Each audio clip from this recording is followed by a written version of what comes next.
started for us on Thursday night. I'm Stephanie Griffin. I'm the Director of Technology for Piedmont Unified School District, and I'm here to welcome you to a really fun and exciting parent ed night on technology and online safety aimed at our elementary parents and community.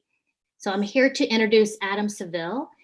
He's our site technology coordinator at Piedmont Middle School and distance learning coach for us during this pandemic. He's a man of extraordinary talents. He's been an educator for 20 years, worked at Wildwood as a third grade teacher.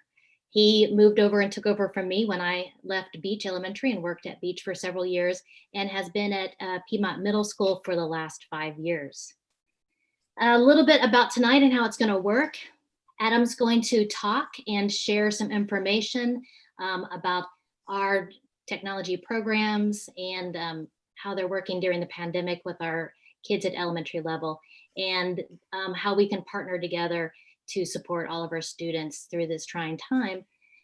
We're going to save some time at the end to answer your questions, and we're also going to ask you if you want to sign in. We'll provide all these materials that we're going to cover tonight. So you'll have an option to get these slides and other materials that we're going to provide.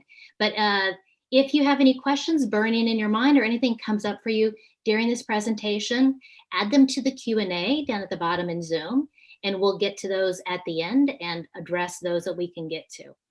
And if you come up with any more, you can hit us up later too. So with that, I'm going to hand it off to Adam, and he will get us going. Here you go, Adam. All right, great. Thank you. Thank you, Stephanie. I appreciate the introduction. Hello, everybody. Good evening. I'm sorry that Stephanie set this up by describing this as a fun and exciting presentation. I don't think that might set it up for a bit too much, but we'll do our best to make it as fun as we can. Happy 8th night of Hanukkah, everybody. So thank you for being here the night before our last day, the last night of Hanukkah. Yeah, so I appreciate you being here. We celebrate Hanukkah in our house, and actually in honor of Hanukkah, I'm wearing the sweater that my wife gave me for Hanukkah. I've never had a button-down sweater before. This is my first. I'm also wearing the socks with my initials on them that my mother-in-law got me. They're also my first socks with my initials. So this year has been full of so many firsts. And for me, a button-down sweater and socks with my initials are among them. Okay, so we're going to get started talking about balance and well-being in a digital world and keeping our kids safe and healthy in this digital age during a pandemic. So I want to start by taking you back for just a moment. I want you to remember when school looked like this. Yeah, good times. And I want you to remember when playing looked like this for our kids. Remember that? They could touch and be close. And okay, so now I'm going to take you back even further and remind you when you wanted to talk with your friends from home. And this is like way back when maybe some of you out there back when you were a kid wanted to talk with your friends from your home, and perhaps it looked like this. Yeah. Right? The old school landline. If you wanted to communicate with your friends, you had to call their home phone, and then usually you had to speak to one of their parents, like, "Hi, Mrs. Johnson, is Timmy there?" Alas, while the high-hipped jeans of yesterday have for some unexplainable reason made their return, the home phone does seem to be dying a slow death. But right now, in this period that we're in now during this pandemic, talking for our kids, talking to their friends looks like this. And playing with their friends might look like this. And in fact, even going to school looks like this. And I know this to be true because this picture was taken just this afternoon. This is my son. And I should just say right now, you'll hear me reference my kids quite a bit throughout because I'm living in this little lab that is my home and my workplace all the time. So my frame of reference has shrunk. So they're really the best examples I have for everything. But yes, And as you know, even before COVID, we've all been worried that our playgrounds may become something that looks, like this. And now it's even worse because we have to worry about it looking maybe like this, standing apart. Please notice the masks down here. Yeah, thank you.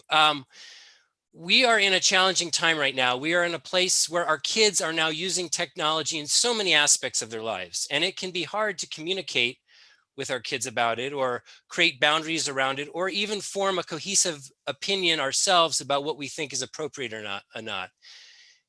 And again, because this is a new landscape, we don't have such a clear framework. Whenever I do these presentations for parents, the most consistent theme that emerge in the questions that come up is, so what do we do? What are we supposed to do? And to be clear, there are not any perfect answers to those questions. That answer is different depending on all kinds of factors. What is right looks different for different communities, different families, and different individuals. However, as you look at the different resources and research around this area, one of the consistent themes that emerge is the importance of engaging with our kids on the subject.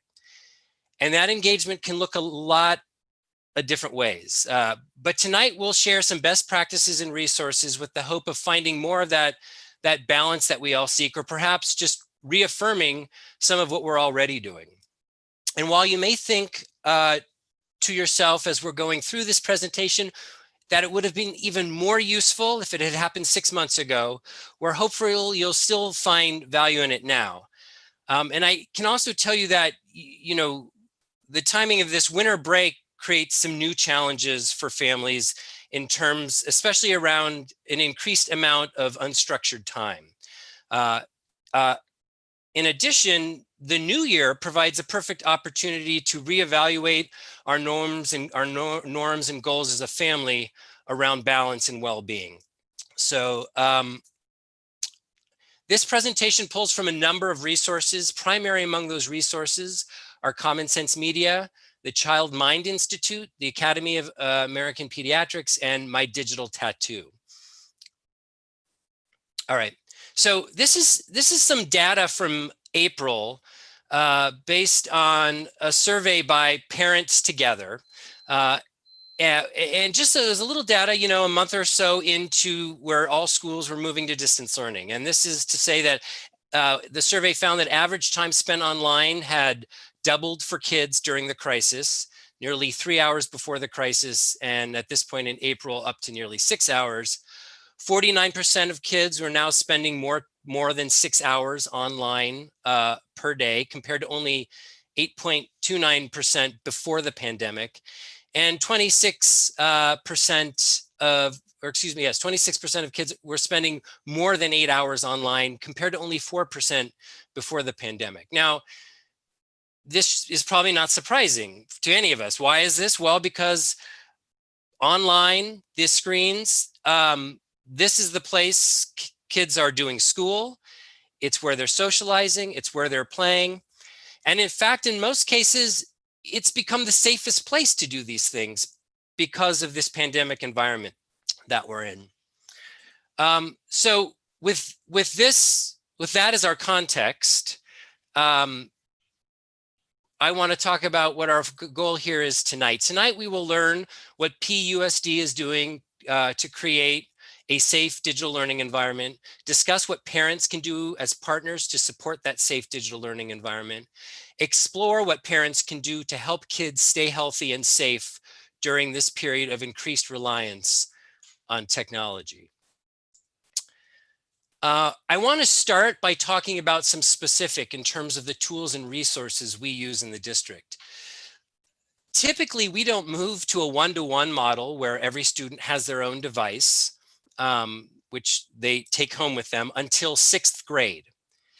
And when we do in 6th grade, we always go through a very deliberate process of bringing students on board, as well as parents, while explicitly defining for students expectations around the integration of the tool and school technology use in general.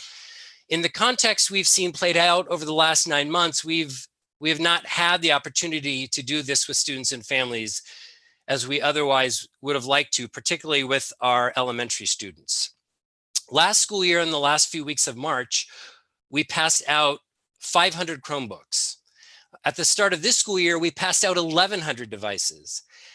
As you might imagine, a tremendous amount of our time and energy has gone into making school possible for students in a distance environment, and that is creating and establishing the avenues by which teachers and students can come together remotely for learning. So we didn't get the kind of comprehensive rollout we would have liked to in sending all of our students into a one-to-one environment. So you are going to get a little of that tonight. Some people have wondered why we use Chromebooks over other devices. I won't go into all the reasons, but I will touch on a few. Chromebooks allow for us as a district to have a tremendous amount of control over the devices, which from a security standpoint is very important for us. We can efficiently manage these devices en masse while also keeping them secure. School Chromebooks can only be accessed using a PUSD Gmail account, and our management tools allow us to cater to the specific needs of our learners, even remotely, so that we can do things like have their bookmarks where they need to be for them and have a common landing page, for instance, for our elementary students. At the beginning of the year, a lot of our students were issued devices that were old and in some cases on their last legs. We've been able to swap out most of those for newer, more functional ones. If your child has a Chromebook that is not functioning properly, we want to know about it so we can address the issue. You can send an email to chromebookhelp@piedmont.k12.ca.us. And by the way, that resource, as well as the resources we're sharing tonight, we'll share out with you guys more widely after the presentation, and you'll have an opportunity to get those. So some of you may have experienced some slow turnaround times at the beginning of the school year in regards to getting Chromebook issues addressed, but we have since dug ourselves out of that hole, and now we have a very quick and efficient response time to those issues. So again, if your child is encountering any issues with their Chromebook, we really want to highly encourage you, reach out for help. We want to get those Chromebooks fixed and get ones that are fully functioning into the hands of your kids. Okay. Next, I want to talk a little bit about our G Suite for education. Our Google Workplace school accounts are distinct from the consumer product that is the G Suite. So the G Suite tools that our faculty and staff use as part of our school domain are free of the data mining that exists on consumer accounts. We as a district have control over all the accounts, including the ability to create and remove accounts, control passwords, settings, and even access content stored on those accounts as needed. We also have a number of safeguards that we deploy. For instance, students do not get access to the email portion of the suite until 4th or 5th grade at the discretion of our elementary tech teachers, our fabulous tech coordinators, Louisa Chung and Sun Lee. And that process is usually done, and they do that in collaboration with the homeroom teachers as well. And when kids do eventually get that access to the email, they're in what's called a walled garden. We have what's called a walled garden in place, which makes it so no emails can be sent out to or received from any accounts outside of our school domain. And that walled garden stays in place until they're in high school. So next I want to talk about our filtering system that we use at school and on all school issued devices. Every student who uses a school issued device has the filtering system applied to their accounts. We use GoGuardian. GoGuardian is built for school districts, and it works primarily by filtering out access to websites that have content that fall into a specific category. And these are categories that we've picked that we want to filter out. So sites, you can imagine what some of those categories are. For categories like pornography, social media, controlled substances, and many, many others. These are blocked. We can also block and unblock specific sites as needed, not for individual students, but for the group. Now, like any filtering system, it's not perfect. The World Wide Web is a vast and ever-changing space, growing all the time. So certainly the filters miss things at times, and we miss things at times. Fortunately, we're always adding to it. And the filters are always growing and adapting based on the information received by its many users. Certainly, if you notice a site your child is accessing that you have a question about, reach out to your site technology coordinator. This information is actually very important for us as it helps us improve the filtering system as a whole and make sure that we get everything we intend to be blocked if it's not. And this is something we are actively monitoring on a regular basis. When your child tries to access a website that is blocked by our filter, they will land on a page that looks like this. Perhaps if you've seen this, if you've looked over the shoulder of your kid from time to time. And you know, again, the filter goes both ways. At times it misses things. At times the filter will also block things that wouldn't otherwise need to be blocked, that, you know, wouldn't necessarily be inappropriate, but it's just been identified as, you know, being in one of those categories that we've chosen to block. So I also want to tell you about a new tool we're piloting as a district, and that is the Go Guardian Parent app. This is a brand new app that has just been released. And what this app does is it gives parents control over the filtering on student Chromebooks outside of the school hours. So after 4 p.m. each day and on weekends, parents can have complete control over what is accessible on the Chromebook. You can block specific sites or even turn off Wi-Fi completely for the device. It will also provide a complete real-time browsing history for your child, so you can see what it is they're doing on their Chromebook during both school hours and after school hours. And this is something we are piloting now. And if you are interested in giving this app a try, you can request it. And again, we'll provide a link for you guys to go to. If that's something you're interested in, you can let us know. And we're happy to sign you up to give this app a try. Okay. So I'm going to go into now our digital citizenship curriculum. And, you know, and I think I mentioned this, you know, I'm spending a lot of time now sort of focused talking about what we as our school district are doing in terms of a very practical level, in terms of our filtering system and the tools we have in place, but also in terms of the work that we do to teach about digital safety and digital citizenship. And of course, after we go through what we're doing as a school, we're also going to then talk about some recommendations and things for parents at home. At school, digital citizenship is a focus throughout all of the elementary years. Our wonderful technology teachers, Louisa Chung and Sun Lee, they weave lessons around digital citizenship, both formally and informally, all year long throughout their curriculum. These themes remain a foundation in their technology course lessons. As you might imagine, some of the best teaching happens within those teachable moments that present themselves on a regular basis throughout their work with technology. But they also dedicate curriculum time to formal lessons on digital citizen topics. We lean heavily on curriculum developed by Common Sense Media, and the themes explored in these focused dedicated lessons include the following: news and media literacy, cyberbullying, digital drama, and hate speech, relationships and communications, digital footprints and identity, privacy and security, and media balance and well-being. And you know, I'm going to go through some of the curriculum and that Sun and Louisa are doing with the students and will be doing throughout the year. And you know, this has been a work in progress.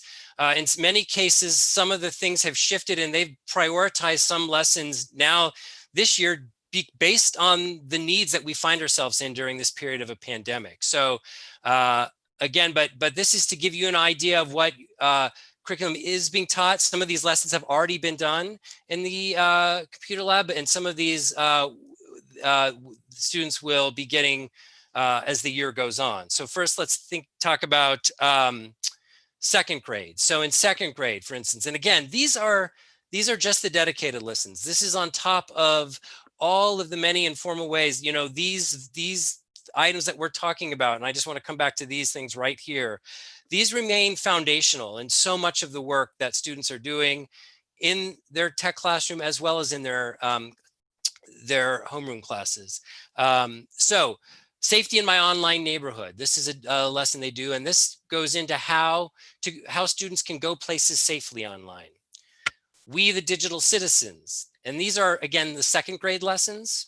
That explores how they can be good digital citizens. Also in second grade, who's in your online community, which explores how we are all part of an online community and what that means.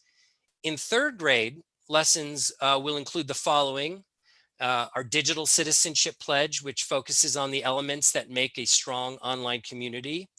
They also are going to be getting that lesson, safety in my online neighborhood, how to go places safely online. And our third graders will also do a lesson called Rings of Responsibility, which explores the importance of taking responsibility for themselves and their communities and their world in their digital lives.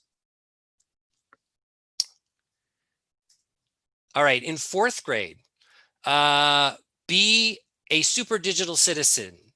This focuses on standing up to cyberbullying. Also in fourth grade, My Media Choices, which explores what makes a healthy media choice. Also our Online Tracks, which unpacks how their online activity affect the digital footprints of themselves and others. In fifth grade, lessons include the following: Finding My Balance, which asks the students to explore and define what media balance means for them. Fifth graders also get You Won't Believe This, which teaches students how to avoid some of the traps of the internet, things like clickbait, for instance. And Is It Cyberbullying, which really unpacks what cyberbullying is and empowers students with concrete tools to help stop it. One of our goals this year and going forward is to keep parents informed when these formal lessons are taught, so that parents too can circle back on these themes that are explored while using some common definitions and vocabulary. So throughout the school year going forward, you can expect to see some parent resources going home when these lessons are taught.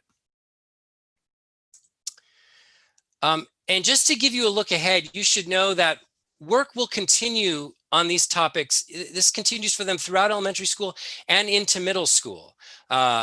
Piedmont Middle School is in its 5th year as a Common Sense Media certified school. These same themes here continue to be explored formally and informally throughout all of their courses, as well as their work with our wonderful library teachers at the middle school.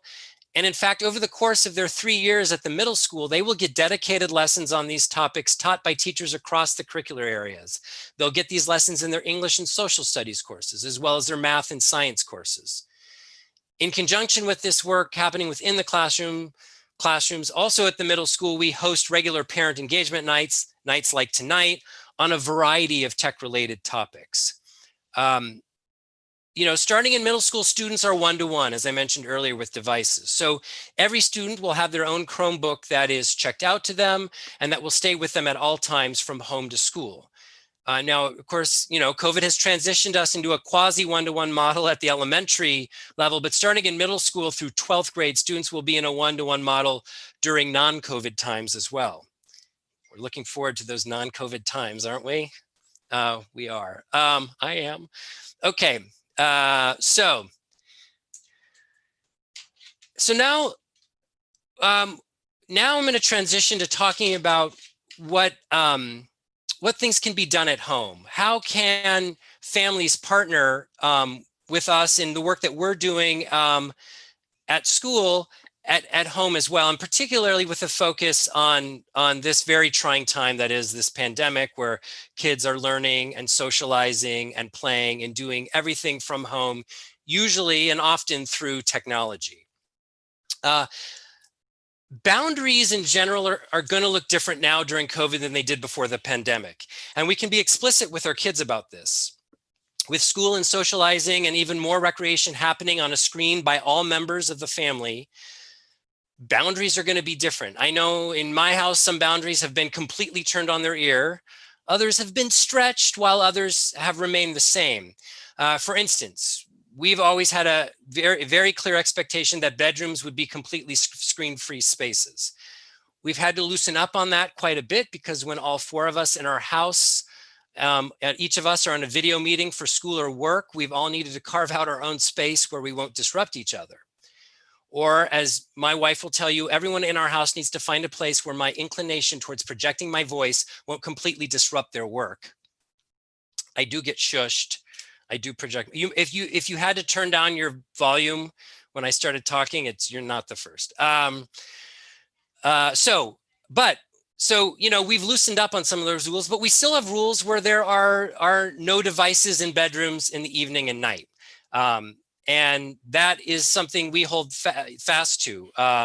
Another thing we hold fast to is no devices at the dinner table, right? So some of our boundaries have remained consistent, and others we've loosened. And it is a clear and firm recommendation that if your kid's bedroom is a place where they use a device at times throughout the day for school, that certainly you keep kids' bedrooms especially, screen-free at night. So again, establishing those boundaries and being as clear as possible about them is important. And let's talk about those. So establish expectations around your kids' activities. Notice I say activities and not screen time. And this is real important right now that, the screen is the place so many aspects of our lives are taking place. So we need to start to break apart what we're doing on these screens. We can't just lump everything into screen time. Caroline Knorr, a parenting editor for Common Sense Media, says the following: call your kids' activities what they are. When you have a common vocabulary for their daily activities, such as playtime, work time, friend time, family time, and downtime, you can communicate a lot more clearly and honestly about what your kid is doing, what they should be doing, and what they want to be doing. This reframes the screen time conversation into which elements, right, make up a healthy life. One that balances learning with play, exercise with relaxation, and responsibilities with social time. Because again, many of these things, they're all different, and many of them are happening through technology and through a screen. So what we're doing on a screen, I guess, moral of this particular one is what we're doing on screens is more important than the amount of time spent on those screens, and that's especially true now. Create a digital learning or digital media agreement. And this is a big emphasis for us. This is going to be a big theme of tonight. It's important that you discuss with your kids the things that they have to do and what they want to do. Have tos might include work time, like class meetings and schoolwork, and want tos may include friend time or play time. If you want to meet your friends in a Zoom or meet at 5 o'clock to play a game, and your homework or async work will take an hour, when do you need to start the work in order to meet your friends? You can even document these agreements in a written formal agreement. And again, we're going to come back to the power of a digital media agreement and what it can do for you and your family. And in a bit, I'll share an example of what one of those agreements could look like. But having a schedule can help kids know what to expect and can even cut down on their requests for screens at other times. And it can give you space to schedule other tasks at a time when you know your children will be busy. Use parent controls if necessary. And again, I've already mentioned the opportunity to pilot the parent app that we have so that you can have a lot more control over those Chromebooks after school hours. We know that even as adults, it can be really hard to resist all of the distractions that the World Wide Web offers. It can be so easy to click on the game. And for our kids, this is, we know this is especially true. It can be so easy to click on the game instead of the math assignment. And our kids are spending a lot more time than they normally would on a screen. And we as parents simply can't be monitoring them all the time. So in some cases, parents may appreciate the extra eyes, support, and peace of mind that parent controls may offer. And I've already shared, some of the filtering and controls that exist on the Chromebooks. as well as the parent app. I'll also share some little later on resources for controls that parents can deploy at home as well. If you are using parent controls, it's recommended that you tell your kids that you're using them and why you're using them. And this can be as simple as, I know how hard it can be to resist all the distraction that exists on the computer, and I want to help you with that. I'm using a tool that will help me monitor what you're doing so I can help you stay healthy and balanced.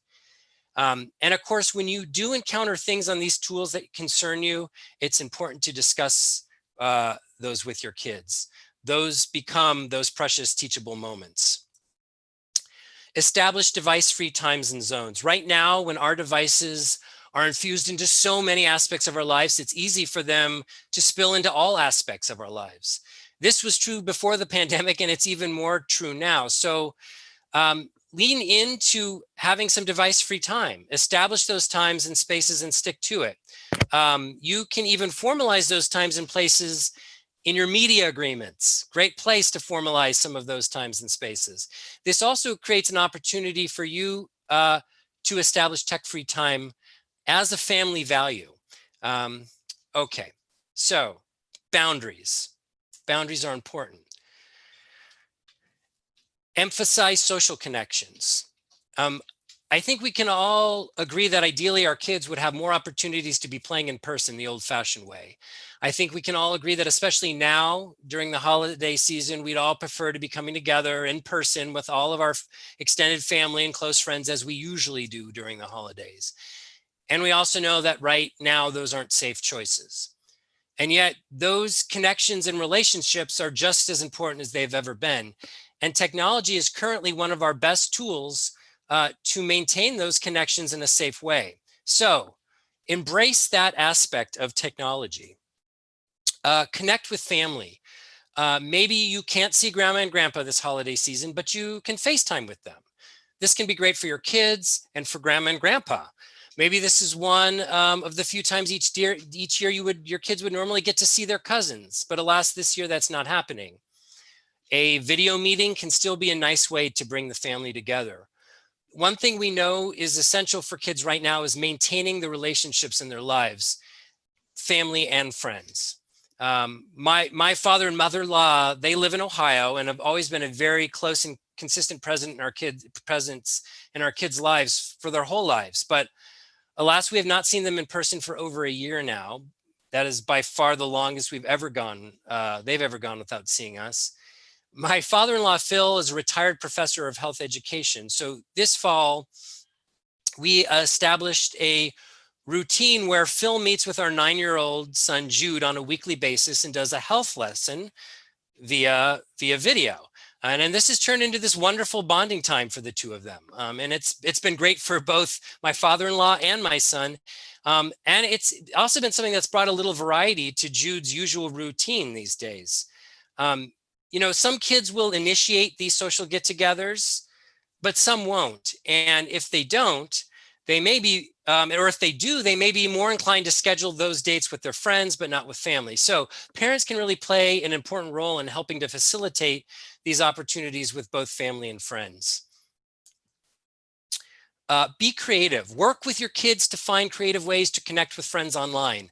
This might be an art project or a maker's project that they do together. And yes, some online games offer some genuine social connection for kids. There are some popular board games and card games that have developed some great online versions that are designed for playing remotely with friends and families. My son routinely plays chess with one of his buddies remotely. My daughter loves to bake, so we recently got a little Zoom baking party going with a few of her friends where they all made a cake together, but apart. Find those opportunities where you can. I want to just be real clear here. The safest meeting platform for your child remains the Google Meet on their school Chromebooks. Kids do have the ability to create a meet and meet with others in our school domain.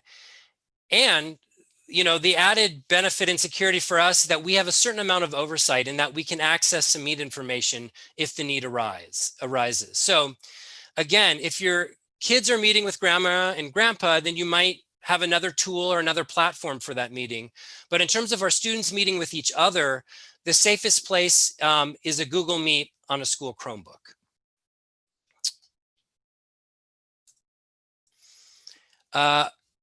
Be present and engage with your kids. If there's one thing I want you all to take away from this and any parent ed night on technology, it would be to engage with your kids on technology. Do not leave yourself out of their digital lives, especially now when that digital life, it's so robust. They're doing so much, so many things are happening for them in that space. You really want to have a relationship with your kids around technology, and that connection that you develop will become even more important as they get older and grow more independent and begin using social media. Connect with your kids around technology. Talk to them about what they're watching and what they're playing. Have those conversations with them about what they love about technology, what's interesting to them, and what inspires them. In some ways, this pandemic does create some more opportunities for connecting around technology that we might not have had otherwise. Establishing those connections and lines of communication will, again, it will benefit you not only now, but also in the future as well. Play with your child.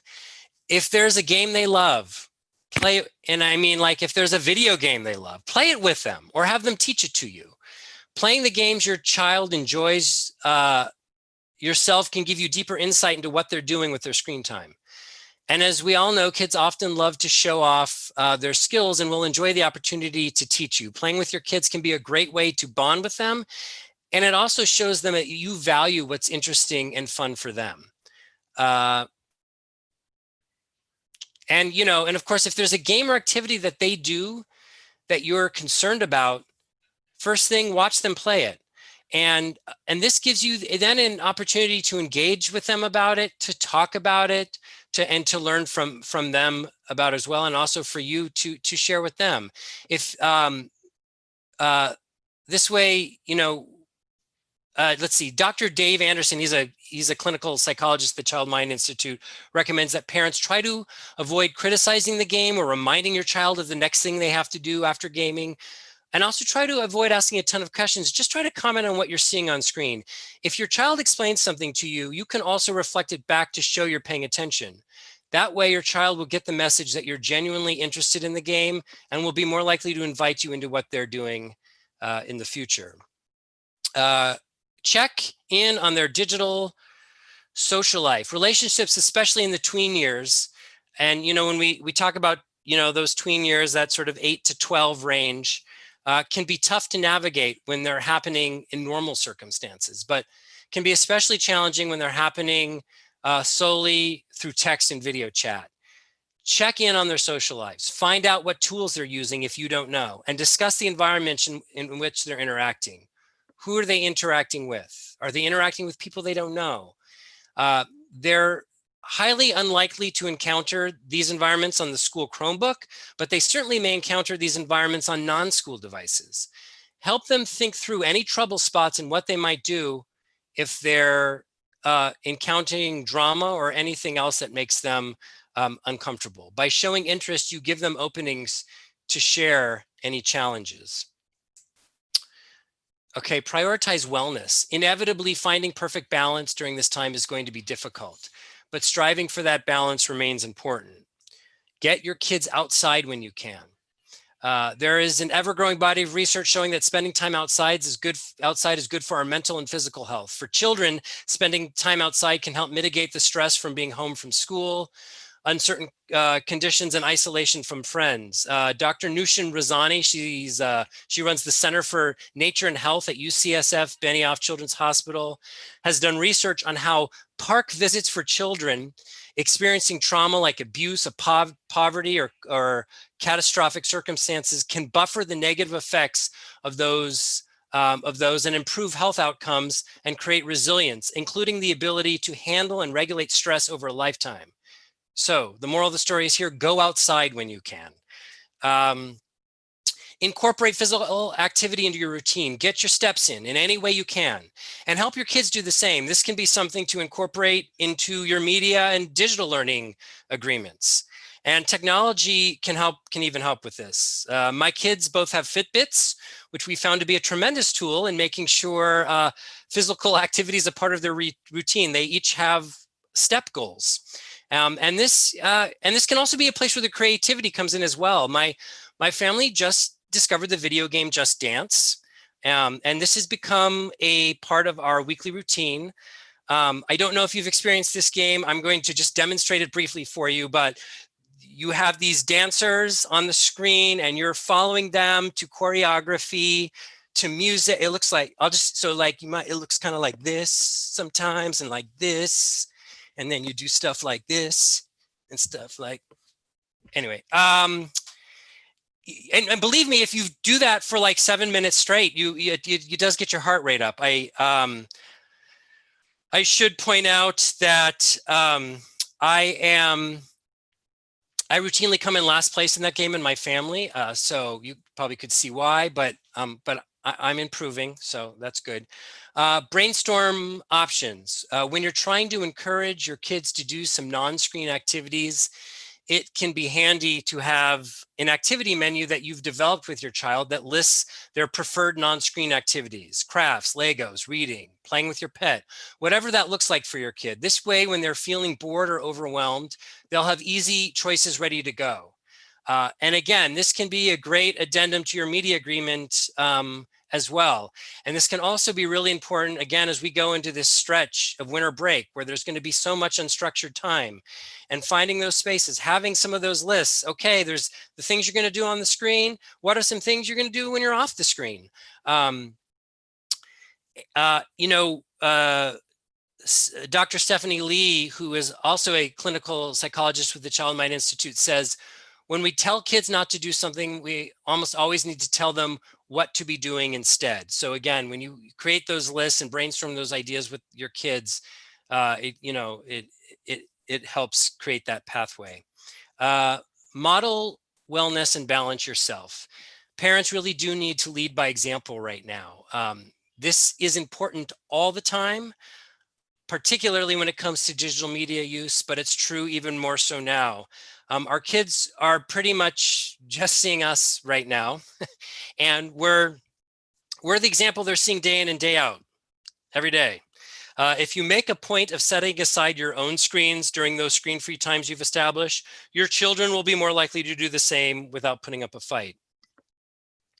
And taking breaks from tech has the added benefit of helping you limit your own media intake and giving you those precious moments of mindfulness with your kids.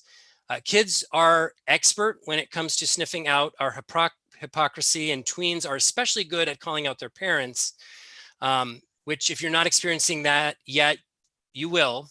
And so modeling the behavior you want to see should be a top priority. Okay, so all about the balance. So striving for your kids to achieve balance on a daily basis can be overwhelming. So it may be more useful to consider whether they're achieving that balance throughout the course of the week. And if you're not sure, you can use a checklist like this, just to, if you're having trouble knowing where am I, how are my kids doing? You can use a checklist like this to sort of gauge that. If you can answer yes to these questions, then you're probably striking a pretty good balance. So questions like, is my child sleeping and sleeping enough and eating a somewhat balanced diet? Getting some form of exercise on a regular basis? Connecting socially with family and friends in any form? Engaged with and achieving in school? Pursuing interests and hobbies in any form? Having fun and learning in their use of digital media? Again, if you're answering yes most of these questions, then you probably got a pretty good balance going. And if not, you can figure out what needs to change. Okay, so typically in 6th grade, when our kids are issued their one-to-one devices, all students are expected to review an agreement, go over it, sign it, and even take a quiz demonstrating that they understand it. We haven't gone through this process with our elementary students this year, so we're recommending that family establish some kind of formal agreement around technology use. This will help support the work we're doing at school around digital citizenship and safety, and it will also create a strong foundation for your healthful tech use in your home. The digital learning agreement I'm going to share with you is great because it is not only a great example of what an agreement can look like, but this particular one emphasizes many of the things you're going to want to emphasize with your kids in regards to their safety and their well-being. And they reinforce many of the topics the students have discussed or will discuss at school around digital safety and citizenship. Because families are about to enter a period of less structured time over the winter break, having some agreements in place can be so helpful. And also, as mentioned earlier, the new year introduces a great opportunity to make some new resolutions and agreements around wellness and balance in your family. And if you're thinking of gifting your child a new digital tool, for instance, for the holidays, that's also a great time to establish some expectations around that tool, how that tool and others should be used. I want to just quickly go through this agreement. Whoa. Okay. As a student, as a digital citizen, I agree to be responsible. I will do my best to complete my distance learning schoolwork and assignments. Take care of my device, not dropping it or tossing it. We encourage not dropping or tossing your Chromebooks, everybody. But putting it down on clean, flat surfaces, not eating or drinking when they use it. Tell my teacher and parent or caregiver if my device is broken, stolen, or lost. And again, this particular agreement has opportunities for folks to edit it themselves and put in any extra things to make it specific to your needs and your family.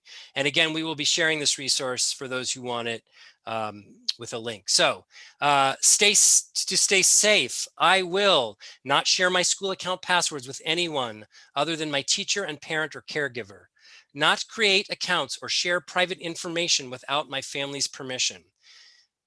Each one of these things that I'm sharing, especially with the stay safe, all of these can be great conversations individually to have with your kids. When we talk about sharing private information, this includes my full name, date of birth, address, phone number, photos or videos. Tell my teacher or an adult I trust if anything makes me feel uncomfortable online or if anyone acts inappropriately towards me. Think first. I will remember that teachers and administrators can see whatever I say and do on a school issued device during the video meetings, in emails and chats, and on shared documents. This is the oversight that we have in the Chromebooks, and it's not something we hide from the kids, right? These are, these devices, we do have that oversight. We can get in there. We can see what's being done on them. Not post anything online that I wouldn't want my family or teachers to see, because posts and comments can be saved and shared without my knowledge. Investigate whether a source is credible because not all information online is true. Give proper credit whenever I use, reference, or share someone else's creative work online. Again, so many of these topics, these are the topics that we explore in depth with your student through our digital citizenship lessons.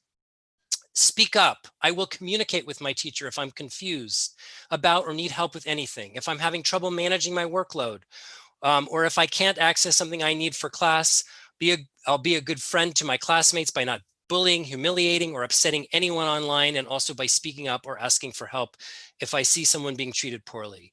Stay balanced. I will have a schedule for distance learning so I can avoid multitasking while I'm focusing on schoolwork. I'll help my family come up with a reasonable media plan and follow it. Include time in my day for doing activities that don't involve electronic devices, eating healthy food, and getting some exercise. Pause for people by looking up and paying attention if someone wants to talk to me when I'm on my device. And exchange my parent or caregiver will. And this is something you can negotiate with your kids. Maybe they have some insight into what they want to see. Support my digital learning by setting me up for success. Communicate regularly with my teacher about my progress. Ask me how I'm using technology responsibly to learn, create, and participate as a digital citizen. And this is one example of an agreement, but there are many others, and I'm going to share. This is a page of links to many other kinds of agreements. That was very specific to the digital learning environment. You might decide for winter break, you want another one. Some of these are customizable, so you can really make it work for what you need. But we really encourage this to sort of really set that foundation in your home. Finally, also, and again, we'll share these resources with you. There are so many tools out there, outside of the parent app, help you on the Chromebook. But there are a number of resources out there for monitoring and limiting media use. And let me just click back over here. And so here is, again, we'll share this with you, but just for you to see, all the various things there are. And again, this can help you not only on the Chromebook in terms of managing, but also in any other devices that your home might use. Okay, so guys, here we are. We're coming to the end. We went through a whole lot. How's my time? Okay, not too bad. You're doing perfect. Good. So I realize there's a lot of content here, and again, a lot of these things we can share with you, so you can peruse and read over at your own leisure. But do we have any questions? And incidentally, you'll see the URL on the screen now. This is where you can, if you want resources from tonight's presentation, or if you have follow-up questions, you can go to this link and get those. I encourage you to go there to follow up with that link and provide us with your name. We'll be able to send you the slides from tonight, send you these digital agreements if you'd like. And there's a place to also indicate if you've come up with a question that you want us to follow up with later with you, or if you're interested in trying out the new Go Guardian Parent app that we're going to begin rolling out. It's a place for you to indicate that, and we can follow up with you and get that going. And Adam, I'll just say that I do have one of those Disney circles at home with my now 14-year-olds. And I have it so their phones and their Chromebooks don't work after 8:30. So I can reinforce off the digital devices before bedtime, right? Before an hour or so before bed. So they can get away from them and we can have some time. I did used to have time limits on. I used the circle for time limits. But when school started, the time limits were shorter than the day of school, and they got dropped out of their meets. So I had to go and take off those time limits during the week. Yeah. But I'm here. I think we've got a couple of questions. So let me see what sort of questions we have. Yeah, we definitely will send out a copy of the presentation. So if you put your name on this Google form, the link is here on this page, the tiny URL. We can send you the presentation. And can I put a link in the chat? And I think that maybe the chat is, I will try to see if I can get this in the chat, but the chat may not be turned on right now. Does anybody have any other questions? You can post them up here. I did want to say that one of the main issues we had trouble with at the middle school with kids starting to take devices home was the kids saying, but Mom, I need to stay on the Chromebook because I have my homework. And so we always told those middle schoolers at Scott's Camp in the beginning of the year that the home rules rule. So establishing those rules at home and then the kids have to work around them, I think is a really good place to start. Right. That's a theme at the middle school. They hear from me a lot when they first come to middle school, home rules. And, the idea is, look, if you have to be off your device at 7:00 and your homework on your Chromebook is going to take you a certain amount of time, you need to make sure you schedule your time so that it's done by that time so that you can meet the expectations in your home.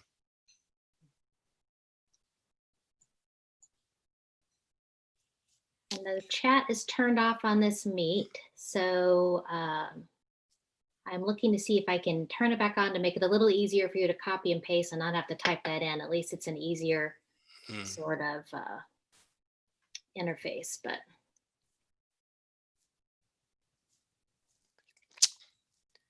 And I'm not seeing are you seeing the Q&A? I'm seeing the Q&A. Can you not see the Q&A? Oh, there we go. Yes, I can. Okay.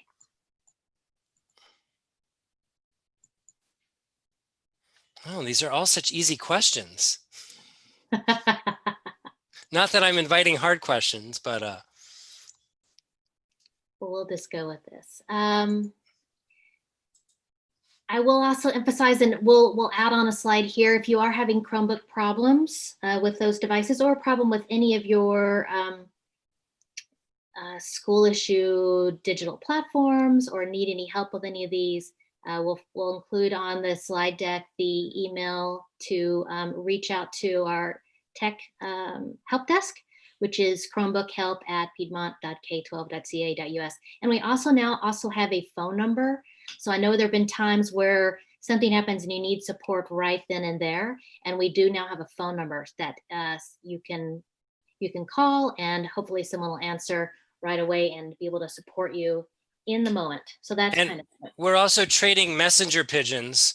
It's still in the early phases, but we're hoping that will be another link to the tech team as well. So lots to look forward to. Someone asked about, kind of parental controls on specific apps on an iPad or otherwise.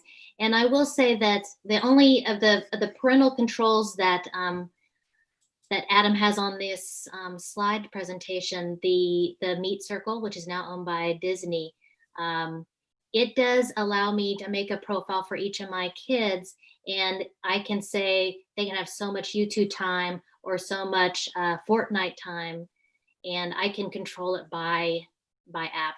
And for me, I have Facebook time, so I've been on my phone, and the circle has cut me off because I've spent 40 minutes on not FaceTime, on Facebook, and instead I could have been doing laundry or something else. So I appreciated the boundaries and the bumpers that it offered me too.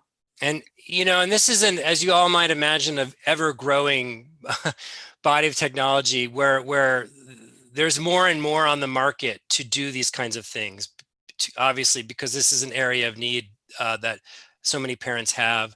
There's more, our routing mesh system that we use has its own parent app that, thing that's like, in addition, it's a service you can pay that gives actually, they just improved it. So it gives a lot of control over being able to block out certain things on any device we want to in the house. So it allows you to, sort of create a profile for your child, include the devices that they use, and then say, I don't want them using this and this at this time, for instance. So again, there's lots of different options, and this is, those options are growing by the day. So